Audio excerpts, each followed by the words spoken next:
here. They've been putting 2 bans at Lustina or Lustboy. Yeah, can't see him. I mean, with the first ban Thresh, it looks like that third ban could be Janna. I'm hoping that their third ban is on a jungler here, so that they can either force Team Solomid to ban the other one, or they can deny, because they're really trading Sejuani and Gragas here. And there they go. They do ban the Urgot and the Gragas. Perfect. So here's the thing as well.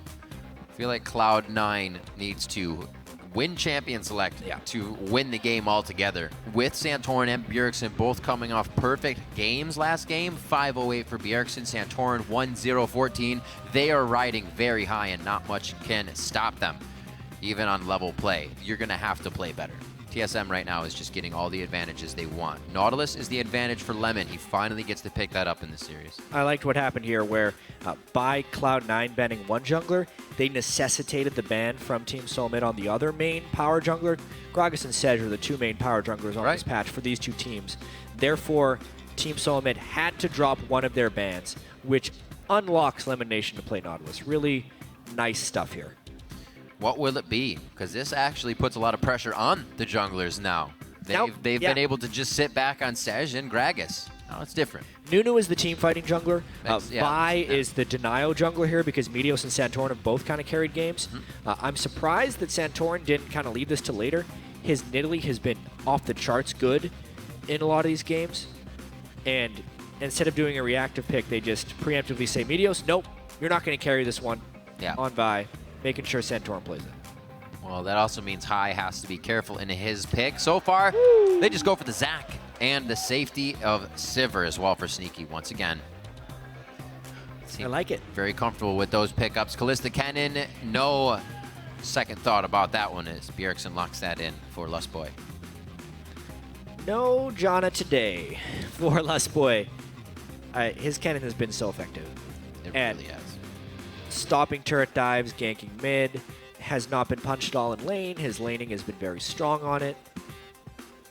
Really just a solid pick for him to pick up. Normally it's LemonNation who's picking up the newer support picks, but this time Lustboy beats him to the punch.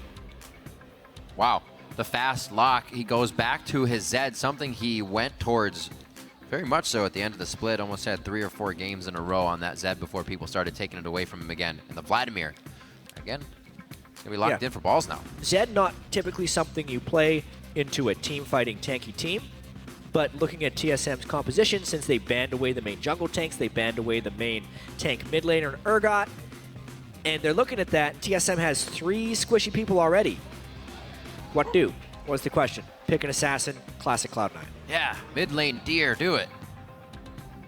But if he plays Nadu Deer, then he's not mid lane Deer, and we're okay.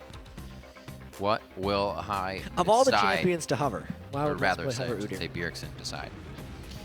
Watch Bjergsen take that, and he does play Janna. Ooh, the Cho'Gath. They got to go with something tanky in the mid lane, so High can't assassinate it. Silence as well is awesome against Zed. This is a smart pick here for Bjergsen. Really locks it out. High maybe thinking he can just kill Lustboy whenever he wants since he doesn't focus that Zanya's, but you got to be careful. Fade's Call will also save that. A lot of very tricky plays and untargetable people here to come into this game. The Vladimir pickup is going to balls. Most likely, we'll see that coming out of the top lane. He should definitely be able to do very well in the 2v1 here as Vlad. We'll see if they play that any different here. Yeah, I like this. This is really something different than what's been happening in this series. I was about to say, Cloud9 hasn't done that yet. I didn't like Cloud9's bans last game because they mimicked Game 1 bans in a series that had momentum slightly for Team Solomid. It was proven that Team Solomid was going to be winning with the same pick bans. Time to change it up. Because of that, Cloud9 gets a classic composition. CC from the support jungle role, damage from everybody else. And it puts them in a comfort zone, hopefully, against TSM, who is now moved off a little bit. Bjergsen on Cho'Gath, not the biggest playmaker. Right. He actually lost to Cloud9 on Cho'Gath in the final game of the regular season. And this is a pick and ban that could set us up for Game 5, unless TSM makes an outplay, in my opinion. The trophy. Taking a look on at the games, wondering whose house it will be in at the end of the day. And right now it's looking like Team Solomid as they've been coming out strong. But like you said, Cloud9 deciding to switch things up in the bans. And now hopefully coming out with a composition that'll trick TSM. Let us know who you think has the edge going into Game 4. Send either hashtag C9win or hashtag TSMwin to @LOL Esports, and we will tally your votes up throughout the game.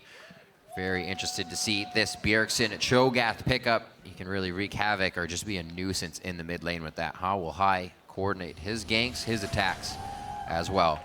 Definitely leads into a game where Cloud9 can kind of go to their 1-3-1 if they want to start getting a split push on. It's a real good way they spread their enemy out thin and start to pick them off. How much of a factor will Santorin be on Vi as well? That's great. We got 2 different junglers coming in for the entire series now. It's a pretty big factor already. Look at those recall animations. Absolutely dancing around.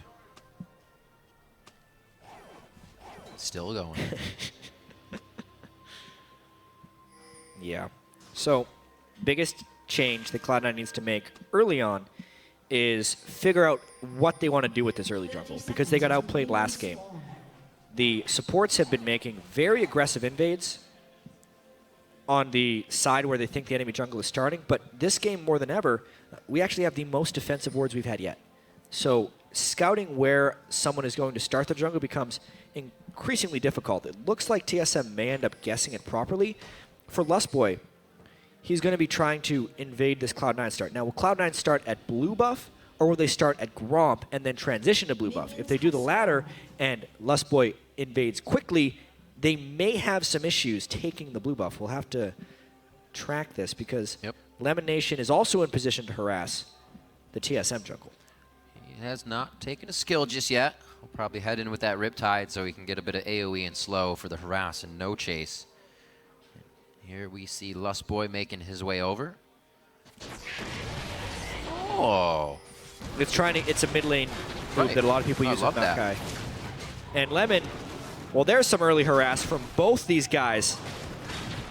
What a monster. Santorin doesn't have smite. He's also playing it perfectly. Dyrus now being the one to be in front of that. Santorin's going to have to walk right out of this one. And what a job by LemonNation. Repeats again. Can the same thing happen over here? No, it's actually Hai who already came out. A flash goes down, and they know that's enough to return and hit that lane later. They're not going to try to pressure it. As he comes right back despite not having flash. The fearless Kennen. Man, so this is why TSM has been banning all this. For one, LemonNation's level 1 harass in the jungle. That's the best support for level 1 harass. This time as well, Cloud9 makes a nice adaptation. Hai actually forgoes a little bit of experience in the mid lane to help them take at least 2 camps during the double jungle, whereas Santorin still sitting on level 1 3 minutes into the game. So this time, successful jungle denial. Meteos will be ahead of Santorin early on. This will be the test now. If Santorin can get through this jungle, he's definitely been able to fix all the problems that any LCS player would put him up against in the early game. Did it last game quite effectively. Meteos going very, very low. Gets his smite out at the last second there. Get the level, get his help. Yeah. Now, the other problem that happened for Cloud9 in the last game, side lane wave control. The second thing they have to do to get out of this early game properly. It's a very similar start to last game, so that's why you have to directly compare these things. Will Dyrus be able to soak experience? Doesn't look like it. The wave is actually being frozen against him properly this time, so Dyrus should be denied. Balls, it's not all sunshine, lollipops, and rainbows up there either. Nope. He is also getting denied 0 CS and no CS close either. I don't think Vlad likes those kind of things anyways. It's just not the type. He is going to head into the jungle, however. Seems like they're going to do a little double jungling here to make sure Meteos can keep himself at a good rate of getting through the jungle. He wants to stay very much ahead of Santorin here and give him no chance to come back. Hai is already back, brings 2 long swords to the lane now, 24-22. Looks like Santorin's actually going to be staying here now, so Hai may be able to get some good trade damage down being up in that lane. Yeah. A little bit of armor for Bjergsen. Keep him safe. Pretty good start, all things told, for Cloud9. Nice early jungle harass. The jungle upgrade for Meteos first. Hai sticking with Bjergsen early, and the threat of supporter jungler gank is diminished because Lustboy's flash was burned during harassment, and Santorin was destroyed early on in the jungle. Therefore, Hai gets to play somewhat aggressive against Bjergsen's Cho'Gath. It'll be nice for him at least this game. He has been definitely on the back foot for Bjergsen. All the ganks have been going at high, making sure to shut him down. We'll see what the Freedom provides for him this time. Right now, they're getting a nice steal over here on the blue. Make it out quite easily as well. Good focus here from Cloud9 to put something on the plate early. Shouldn't really affect Bjergsen too much, as he can just stay in that lane and keep regenning with his passive. It's even CS all around. Still watching how Meteos is getting himself through, though. No CS for balls just yet. Yeah, big wave hitting the turret up top for Cloud9. They're going to give that up in order to get the Dragon on their side. Be interesting to see if TSM can finish off that turret, and also whether Sneaky will push the bottom lane, because it looks like Cloud9 is holding the freeze for longer, and that means they would not be able to trade a turret if that happens. Yeah, quite a bit of damage. 10% on that top turret. Ooh, he thought he was going to have the bite, but High got out of range. He couldn't see him. He stays, though. Dyrus is the one to come in. The flash twist in advance to pick up first blood. There's the knockup from Rupture, but no follow-up damage after everything has been expent. LemonNation puts himself in a very bad situation. The anchor toss will come back up quicker with hitting that terrain, but I don't think he's going to be able to get out. He was in a bad spot, and the error calculated by Team Solomid. Pretty big error there by LemonNation. Yeah. That's the second poor flash he has had in this series. First one being where he flashed directly behind a Scion ultimate and still died. So, big time moves for TSM there. Bjergsen specifically hitting level 6 as he hit the Rupture, forcing the double flash there in the mid lane. And second game in a row where Dyrus gets first blood. That is so key when he is getting denied in these lane swaps to be 5 CS. 7 minutes into the game, but to have that first blood kill puts him a good 600 gold ahead of Balls' Vladimir at this point in the game. What a collapse there by TSM. Their communication is definitely on point, where it seems it took a few seconds there for C9 to really act. See if they can keep it going. It's only very, very early in the game. We still have plays here to be possibly made by High carrying from the mid. Sneaky and Lemon back to lane, and that vote swayed way back in the favor of TSM. Monster plays in the mid lane right there, picking up 2 kills off of pretty much nothing. They just kind of appeared in the mid lane. Bjergsen landed all of his skill shots. Dyrus arrived at the right time. TSM is 1 game away from winning the North American LCS Spring Split.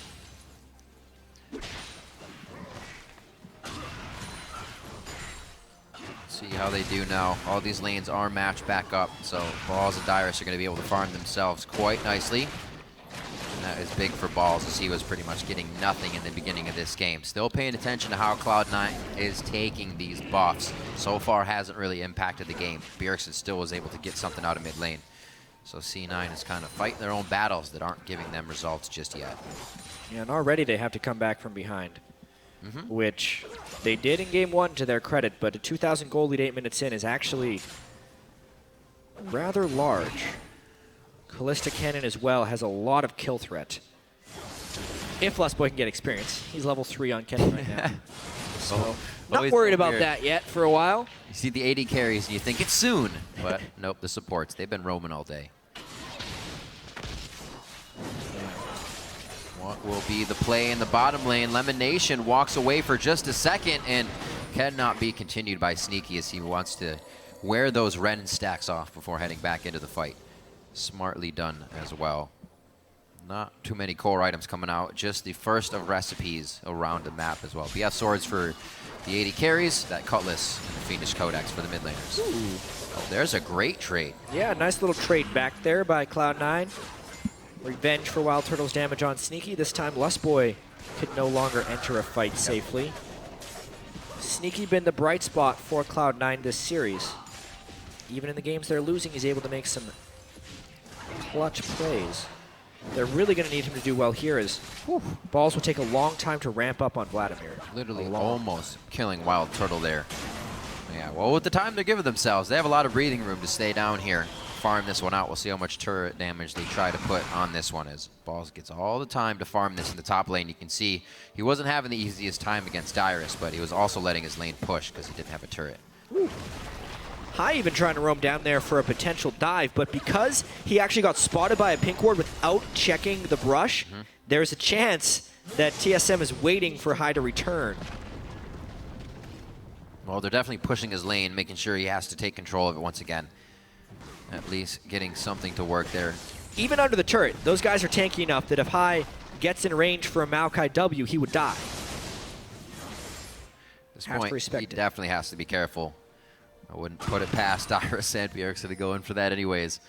Coming from the bottom side, Lustboy thinks it's something they can get as well. He looks to actually just show himself right in the mid lane for a bit of pressure. Not real ganking. Great damage coming out of Maokai here in the early game. Dyrus again going for the 2-ring build. Could be right into that Righteous Glory once again. Probably. Once you extend it already. Yeah, it's true. Seems to be what TSM wants to go for the initiation potential. Yep. It's actually, I'd say, the more common Maokai now. Yeah. Is the Righteous Glory rather than the Rod of Ages. It's weird. You don't think it'll work the same, and you're like, wow, this is actually really great. I'm really fast and super tanky. All right. All right, so good pressure here in the mid. I like that Bjergsen has turned off those Vorpal spikes to make sure he doesn't grab any silly aggro as it Hai's in trouble here. By. Shadow down and Rupture lands. Oh, Rupture does hit right after Shadow comes, but they also know it's a little too quiet here on the home front. Maybe not. Bjergsen wants to go in. Over the wall comes Meteos, but he's quickly punched in the jaw as he bounces around from Santorin.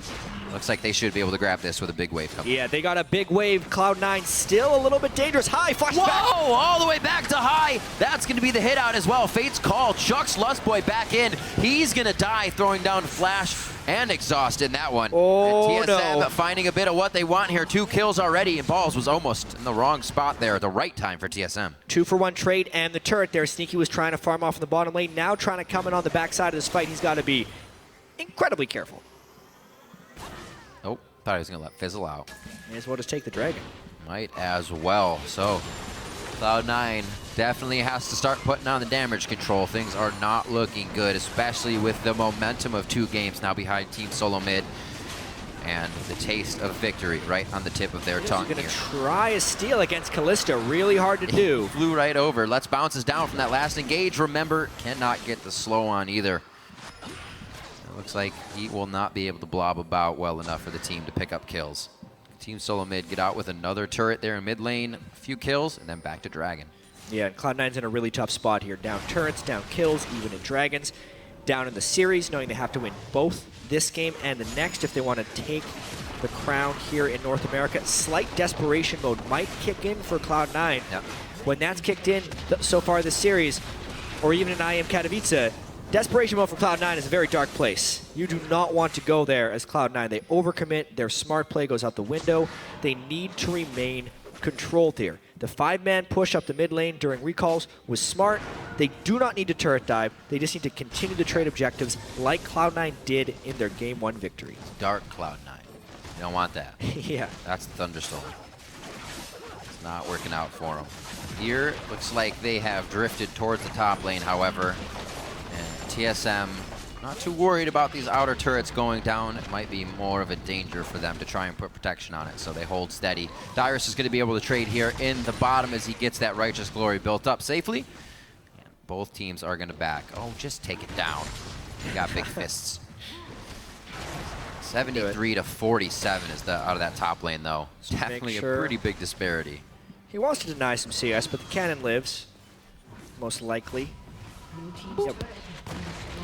That one time when you were like, minions, don't be so strong? No one ever said that. 14 minutes on this. TSM cracks a little bit more of the outside of the base as they themselves lost the top turret here. But Cloud9 is still, I think, waiting for TSM to make moves. They're not really the one that's going to be putting their foot out there first. Well, they need to get a little bit later in the game. So that's true. Just buy some time. Vladimir can have an impact is the main thing. Although the mid-game power spike, once again, at Bjergsen's mid laner is really hard to deal with. I mean, a couple of things coming into the series we thought might hinge it. Bjergsen and his ability to shut down Hai. Well, he has in most of these games, and Bjergsen's been an absolute force to be reckoned with in the mid-game or the late game, and tilts these matchups heavily. The second thing, though, is that Dyrus has actually been outperforming balls in a global sense. They're mainly just the beneficiaries of support player lane swaps, but the TSM lane swaps have actually given Dyrus several advantages here. And that means the lone bright spots for Cloud9 would either be Meteos, who's been getting out-farmed by Santorin in most of the games, including this one, or Siki, who has actually been outperforming for the most part in CS. But you can't just have one guy. You need the whole team to be able to outperform in order to win a series.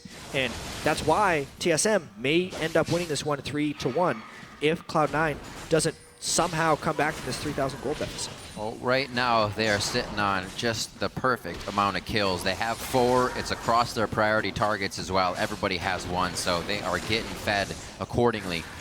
And Cloud9 is only looking for the wave clear here. TSM knows they have C9 against the ropes, and they're going to continue to pressure this. You were talking about how kind of Dyrus is also outplaying balls. Like the way with the bans against balls, they almost forced them to play the Dyrus game of safety. You're not going to be providing much for the team, and all year, Dyrus has been playing that, so he's going to be better at it on the spot. Yeah, heavy Hecarim bans. When Cloud9 has been on the red side, TSM has been banning Vladimir as well. Right. So this time at least Balls is on the Vladimir, but in the early game he's heavily shut down. So it's not like he's been able to lane against Maokai and assert his dominance. Exactly. Also looking for the pressure here from High, one of his most winningest champions that he could have selected here, especially in the finals. That puts a lot of pressure on him, being the shot caller and the one to be one of the priority playmakers here on Zed. And it doesn't look like right now he's going to get the chance to zero out too many people with that death mark. Yep, defensive builds across the board. Cinder Hulk on Vi. Cho'Gath, very, very strong man. Unless you get in the burn of silence, he can wait for the death mark to silence you. Bloodthirster on Wildturtle for the extra shield, and Kennen can ult himself to stun Zed when he goes in. So really High, relegated to split pushing or hoping to come in late during a team fight. Or maybe just ulted in a side lane, dead. Everybody coming in for the fight here. Look at Bjergsen has even chugged a sorcery elixir 16 minutes into the game to add more damage to his Cho'Gath this time. Last time it was the Kog'Maw, but they want to make sure the points of spiking in their damage is right now. It's getting to a point where Bjergsen's just going to hit level 9 and go buy an elixir. At this point, he's building it earlier in every game. Every time. The spike that TSM wants in power. This time, after just a Morellonomicon and a Seekers, he goes for it. But they end up getting a kill, and now they have an odd man fight. Down bottom, more turrets. Wow. Really seeing that each game so far. Obviously, this game has a lot to go, but games 2 and 3, games that TSM used to calibrate what they were doing, get the organization together. A very textbook start and roll to this game. 18 minutes in, 5K gold lead as TSM plays very calm and collected. And 2 levels in the top lane matchup. Yeah. It doesn't matter if Vladimir wins that matchup against Maokai if he's never getting experience. Maokai can then take it back on his side. 15 seconds till Dragon Rib. I think that's a really important thing here. TSM just needs to control that.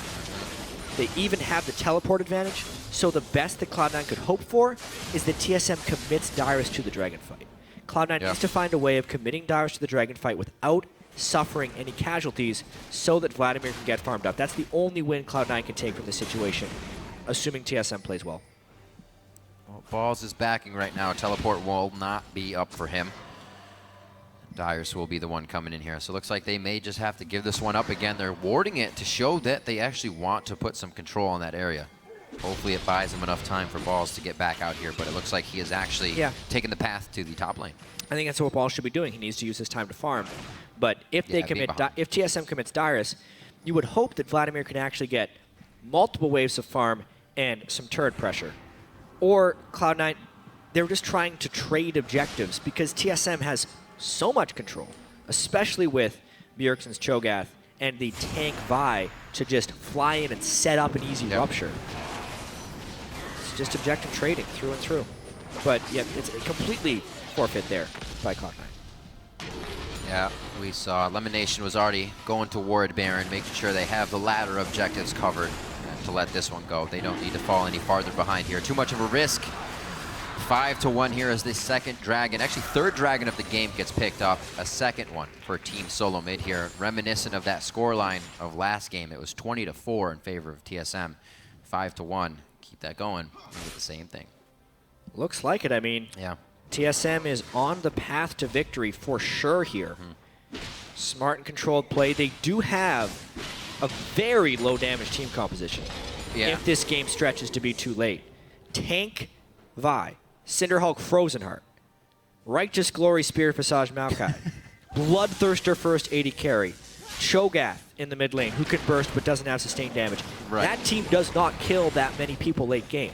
If it gets late game, Cloud9 could take this, but it has to get to 40 minutes somehow without the gold lead being greater than 10,000, and without TSM having 5 dragons. Well, another 5,000 gold is what TSM is looking for right now. Nobody's going to throw a loan at them, so they have to get it themselves. Over here, Balls could be a bit of that funding.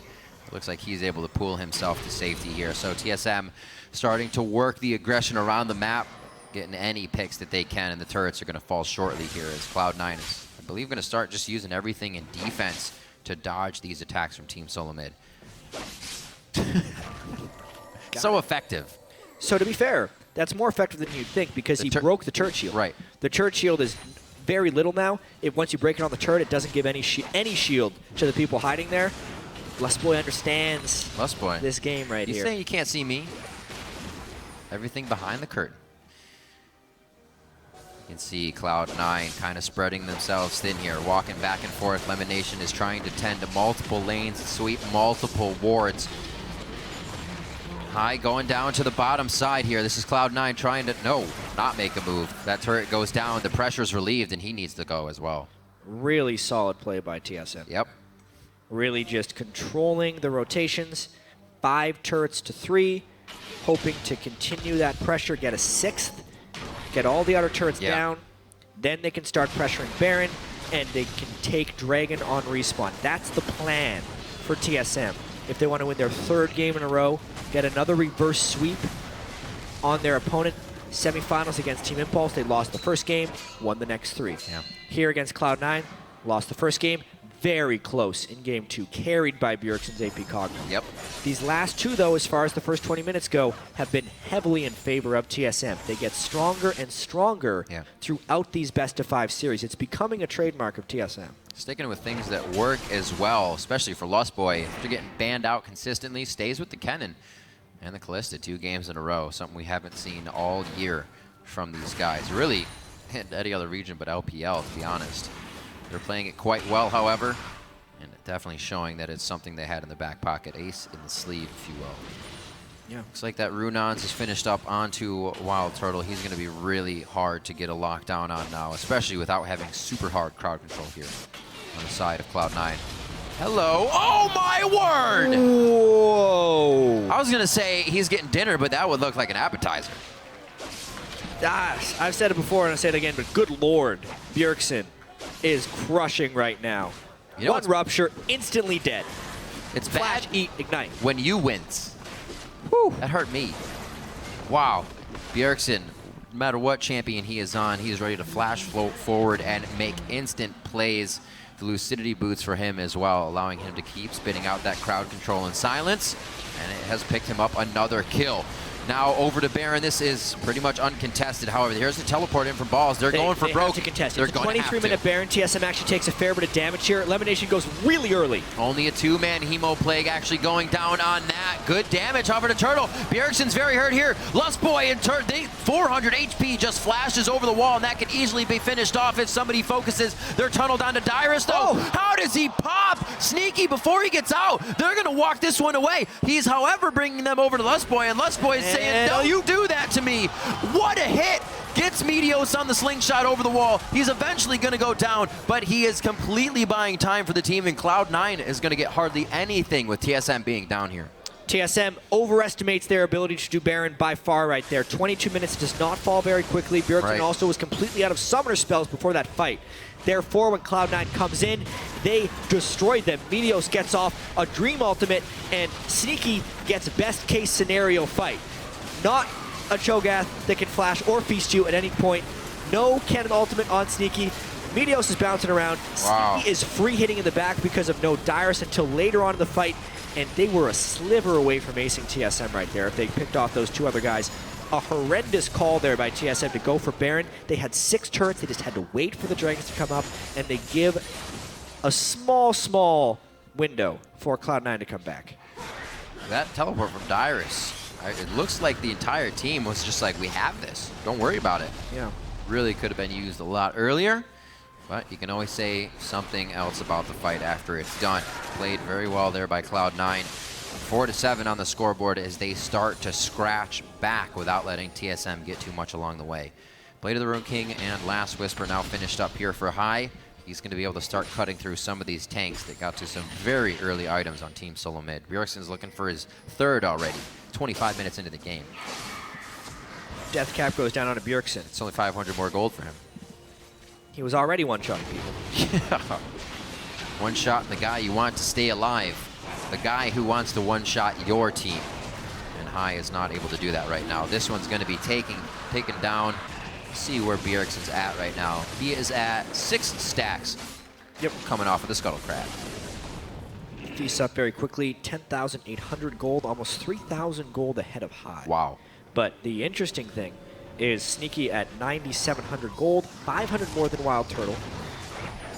If Sneaky gets to a point where he's got Infinity Edge, Phantom Dancer, Last Whisper, and Bloodthirster, as well as his Spell Shield, and he does not get caught by any major CCs from TSM, that's the Sivir dream in this game.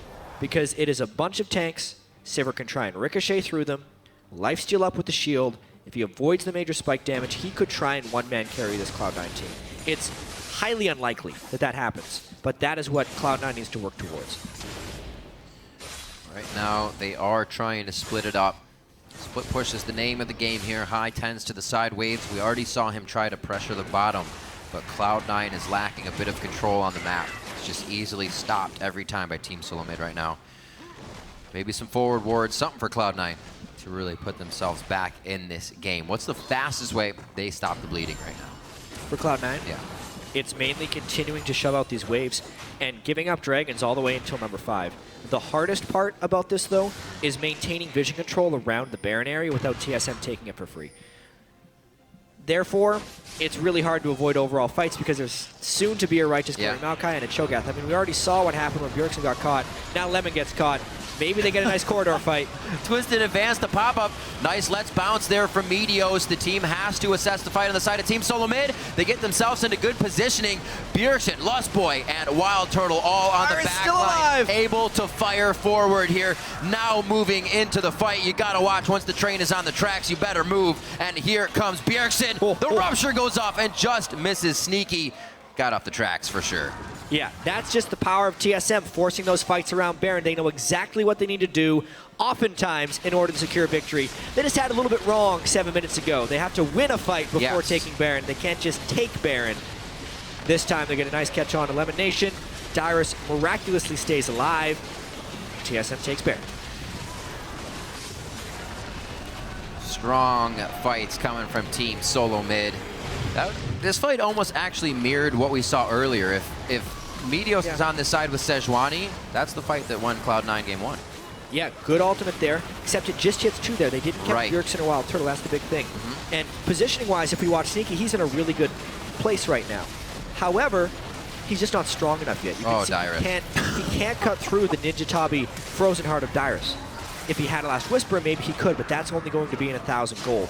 If the tank line would have gone down, then maybe Sneaky could have started doing something. But with the tank line in that corridor, until he crushes that down, they're not getting much. Now with Baron, it may be too late because Sneaky finally has his Last Whisper. Indeed. It's going to be some big damage coming from Cloud9. Props to Wildturtle from Dyrus there on that one. Summoner heal keeping him alive throughout that fight. Spirit Visage giving him a nice chunk to stay in it.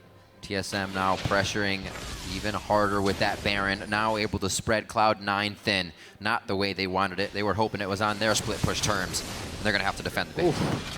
Giant Cho'Gath eating your turret right now. Cloud9 is not in great position. They do not want to give up an inhibitor this early in the game, but it is such a powerful TSM tank line going into their base. It might be inevitable, chat. You're going to have to watch out. Nobody can really get by Bjergsen. He's just going to shut you up and pop you up if you try to get through to the rest of the team. And they don't even have everybody here to start doing this. Dyrus still to the top side, knows he is safe, and TSM is working the advantage textbook style now as they're about to close it out for the win. Yeah, and Bjergsen's level 16 right now, which means his ultimate does over 1,000 true damage. Cloud9 has to fight, but look out! It's the go for broke here from Cloud9 on their front doorstep. They try one last time to stave off Team Solomid. They get the wave clear to make sure it has to be a tank of the turret. Now with that next wave coming in, TSM is able to start walking through. Remember, the bottom inhibitor's already down. Minions are going to start crashing in if this isn't the final push, and it's only going to get harder for Cloud9. Yeah, it may prep the final push, right. though, Riv. 2 inhibitors in quick succession during the Baron buff. Cena coming in pretty big this game. Yeah. It's mainly been that Bjergsen Cho'Gath, though. Just a monster. 1,050 damage from his feast. Also, not only does a silence shut you up, it also does close to 750 damage. He's got some relatively low cooldown. Yeah. The ultimate now is 1,134 damage with the Baron buff. And true damage, that is. Ugh. You're not getting out alive. You're going to be in his belly. And that's not fun. Yeah, they actually are getting the third push while they still have the Baron buff. This is, if you're going to take the final game, this is the way to do it. Losing game 1, but being able to come back stronger and stronger throughout each game consecutively. Now game 3, it looks like TSM could have had this from the get-go. Yeah, very rarely does a team come back from 3 inhibs down. Meteos takes some damage. TSM needs to wait for their minions, unless Cloud9 over-engages. Here we go. Oh, the over-engage indeed. LemonNation on the outside gets bounced. Dyrus, he wants it. Dives in onto balls. The Sanguine Pool saves him just at the last second. The 1v1 to Bjergsen and High. The bite goes down, but High is alive, and Bjergsen dies to the turrets. Turtle now is the focus. Depth charge into Anchor Toss. They lock him down with the passive, but he is hopping around way too much on Kalista. Turtle a double. Turtle a triple. Turtle a quadra. Could he be coming up with a penta? High stays on the fountain, the quadra kill once again to come up with Team Solomid's pivotal win on the North American Spring Split, and they will do it once again. The consecutive wins for Team Solomid, the Nexus falls, and Team Solomid are the 2015 North American League of Legends Championship Series Spring Split champions.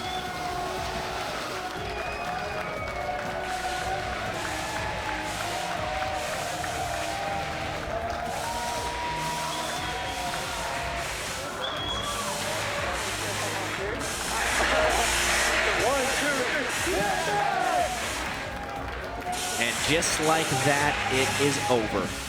Team Solomid, their 3rd split championship in North America against the only other team to win a split championship there in Cloud9. It's the 2nd consecutive time they have beaten them, but also the fastest they have ever done so. 3 games to 1. TSM losing the first game in the series, and then taking the next 3. Taking the next 3. One more dominant than the next, as he did at IM Katowice. Lustboy once again raises the trophy for his team, and they begin to pass it around. MVP Bjergsen, rookie of the split, Santorin as well, showing up huge throughout this best of 5 series against one of their biggest rivals, Cloud9. Showered in confetti, Santorin, his first championship with TSM. Dyrus holds the trophy high. That is a lot of confetti. If you're not first, you're last, says Dyrus. And this year, they are not last. That is right. Loco Doco, very proud to be the coach of Team Solomid. Reginald, obviously very happy in the back as well. A lot of strength coming out of this team this season. I said it was both teams on the stage, or that were playing on the stage, 0 subs, 0 changes, and that's why the ones they were facing off here for the championship title. Team Solomid was able to find the better fight, though. You can tell they're quite happy with this victory, but we know their sights are set higher here. Now that they have secured the North American Spring Split Championship, they will be the North American representative at the Midseason Invitational. They also secured the most possible championship points. That's right. That can work towards Worlds. Championship points, always important, as Dash would tell you. Well, we actually get to hear from the men themselves as they watch their step in a confetti-covered floor. We're going to throw it down to Dash, who is on stage with the victorious